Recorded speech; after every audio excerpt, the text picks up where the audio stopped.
बुद्ध ने बताया, वे रहस्यमयी राज जो आपको अपने जीवन में किसी को नहीं बताना चाहिए, एक बार की बात है।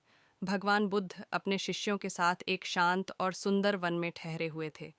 सुबह का समय था। पक्षियों की चहचहाहट और हल्की ठंडी हवा वातावरण को और भी सुखद बना रही थी। बुद्ध ने अपने शिष्यों को बुलाया और कहा, आज मैं तुम्हें जीवन के कुछ ऐसे रहस्यों के बारे में बताना चाहता हूँ जिन्हें अपने तक रखना ही बेहतर है। सभी शिष्य उत्सुकता से बुद्ध के आसपास बैठ गए। उनमें से आनंद, जो हमेशा सवाल पूछने के लिए मशहूर थे, ने मुस्कुराते हुए कहा, भगवान, क्या यह कुछ मज़ेदार होने वाला है? बुद्ध ने हंसकर कहा, संभव है, आनंद, लेकिन ध्यान से सुनना, ये बातें महत्वपूर्ण हैं। तभी एक बंदर पेड़ से छलांग लगाकर बुद्ध के पास आ गया और उनके कटोरे से फल चुराने लगा। शिष्यों ने उसे भगाने की कोशिश की, लेकिन बुद्ध ने उन्हें रोक दिया। उसे करने दो, शायद वह भी सीखना चाहता है, बुद्ध ने कहा। शिष्य हंस पड़े और बंदर भी उनके बीच बैठ गया, मानो वह भी कहानी सुनने आया हो। बुद्ध ने कहानी शुरू की। पहला रहस्य, अपनी महत्वाकांक्षाएं। एक छोटे से गांव में एक किसान रहता था, जिसका नाम रामू था। रामू के पास एक पुराना बैल था, जो अब खेत जोतने के काम नहीं आता था। एक दिन उसने सोचा कि वह बैल को बेच देगा और नए बैल खरीद लेगा। उसने यह बात अपने पड़ोसी श्याम को बताई। श्याम ने यह सुनकर रामू से कहा, अरे, तुम्हारा बैल तो बहुत बढ़िया है, तुम उसे बेचने का सोच रहे हो? रामू ने गर्व से कहा, हाँ, मैं इसे बेचकर 2 नए बैल खरीदूंगा। श्याम ने यह बात गांव के और लोगों को बता दी। कुछ दिनों बाद रामू का बैल गायब हो गया। किसी ने उसे चुरा लिया था। रामू दुखी होकर बुद्ध के पास गया और सारी कहानी सुनाई। बुद्ध ने मुस्कुराते हुए कहा, रामू, कभी कभी अपनी योजनाओं को सबके साथ साझा करने से बाधाएं बढ़ जाती हैं। अपनी महत्वाकांक्षाओं को अपने तक रखो, जब तक वे पूरी न हो जाएं। बंदर ने तालियां बजाईं, मानो वह भी सहमत हो। शिष्य आनंद ने हंसकर पूछा, भगवान, बंदर भी आपकी बात समझ रहा है क्या? बुद्ध ने आंख मारते हुए कहा, संभव है, वह तुमसे अधिक समझदार हो। दूसरा रहस्य, अपनी परोपकार की कहानियाँ।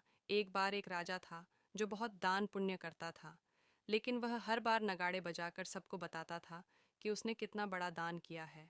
एक दिन उसने बुद्ध को अपने महल में आमंत्रित किया और बोला, भगवान, मैंने हजारों स्वर्ण मुद्राएं गरीबों में बांटी हैं, क्या आप मुझसे प्रसन्न हैं?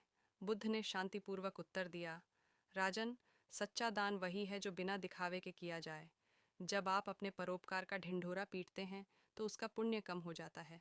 राजा ने शर्मिंदा होकर सिर झुका लिया। बंदर ने राजा की नकल करते हुए सिर झुकाया, जिससे सभी शिष्य हंसने लगे। बुद्ध ने कहा, देखो, बंदर भी समझ गया। तीसरा रहस्य, अपने आध्यात्मिक अनुभव। एक युवा साधक था, जो गहरे ध्यान में लीन रहता था। एक दिन उसे एक दिव्य अनुभव हुआ।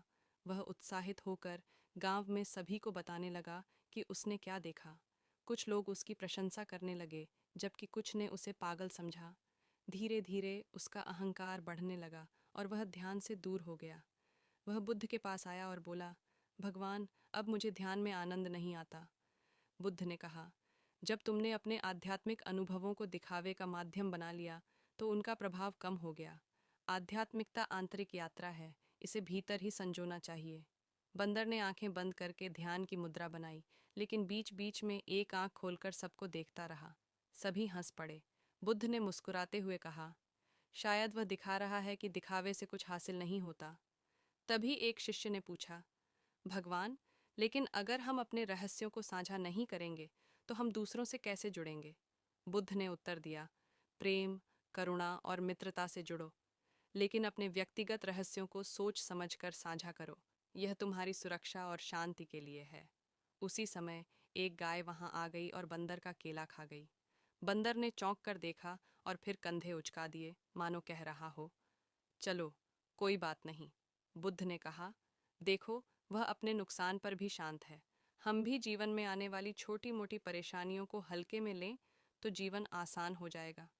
बुद्ध ने अपने शिष्यों की ओर देखा और कहा, जीवन एक रंगमंच है।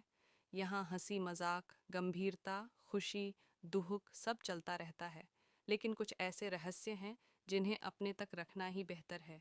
ये तुम्हें संतुलित और शांत रखेगा। बंदर ने उछलकर बुद्ध के कंधे पर बैठने की कोशिश की।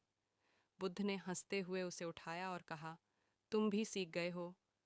सभी शिष्य इस दृश्य को देखकर मुस्कुराए। आनंद ने कहा, भगवान, आज का दिन वाकई यादगार है। आपने हमें गंभीर बातें भी मज़ेदार तरीके से सिखाईं। बुद्ध ने कहा, यही तो जीवन है, आनंद। जब हम सीखने को आनंद के साथ जोड़ते हैं तो ज्ञान गहरा हो जाता है। शाम होने लगी थी, सूर्य ढल रहा था और आकाश रंगीन हो गया था। शिष्यों ने बुद्ध को प्रणाम किया और अपने अपने स्थानों पर लौट गए, मन में नए विचार और चेहरे पर मुस्कान लिए हुए। बंदर ने भी एक पेड़ पर चढ़कर उन्हें अलविदा कहा। बुद्ध ने अंत में कहा, याद रखो, जीवन सरल है, हम ही उसे जटिल बनाते हैं। अपने रहस्यों को संजोकर रखो और हंसी मजाक के साथ जीवन जियो।